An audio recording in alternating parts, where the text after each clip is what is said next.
The docuseries was powerful, and there were so many things that it did well. One of them was centering the stories of the girls and women, such that we really couldn't be as dismissive of these girls. And it really highlighted our tendency to not see girls, black girls and black women as sympathetic victims, right?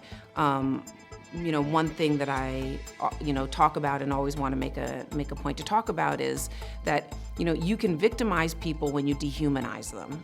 And, even in the documentary, they have a piece where somebody says, I just didn't like her, right? I didn't see her as a victim, so she didn't seem sympathetic to me. And that was so powerful to me, right? Here we have these girls talking about their experiences, and there was something about them that we just didn't like. And I think that's code for us, right? And that's code in our society for different, right? You're different than me, and so I'm not really sympathetic to what you're experiencing.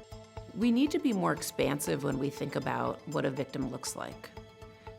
There's not one profile. Certainly what we know about PTSD tells us that people can experience intrusive symptoms like flashbacks, nightmares. They can experience cognitive distortions, which are, unhelpful thoughts related to the original trauma. But PTSD is just one way. A lot of women will develop depression as their primary feature after a traumatic event. On average, it takes women 7 tries to leave an abusive situation. And we often ask, why do women stay? When all of the data shows us that it's at the point in which she decides to leave that her life is at greatest risk. So why she stays is because it's safer at times for her to do so. And, I think it's an opportunity, and this conversation gives us an opportunity instead to say, why do people abuse, right? Why do we have a society that ignores people's cries about violence and the victimization that they're experiencing? And what are some institutional, systemic, and individual factors that support violent behavior and empowerment at the cost of somebody's power? So empowerment at disempowerment. So I think that we also have an opportunity to shift that conversation as well.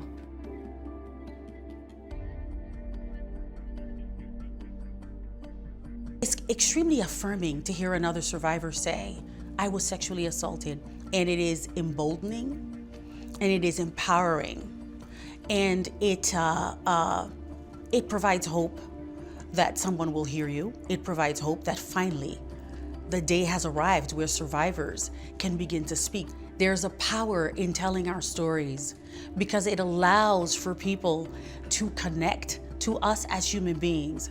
And so when I say I am a survivor, other survivors see me as a human being, and by seeing me as a human being, it rehumanizes them. It increases their level of feeling human about themselves, because what rape does is it dehumanizes. And so we walk around with that burden. We walk around with what being dehumanized does. Shame, right? Self-blame. We walk around with fear. We walk around with a sense of just deprivation. Something has been taken away from us. So it is a huge burden for survivors to come forward and to say, I was sexually abused, or I was sexually molested, or this person raped me. It takes such bravery. And myself as a survivor and as the head of an organization that is led by survivors and that is for survivors, I can only be proud of these women who have come forward. I can only be proud of any woman who is brave enough to say that I was sexually assaulted.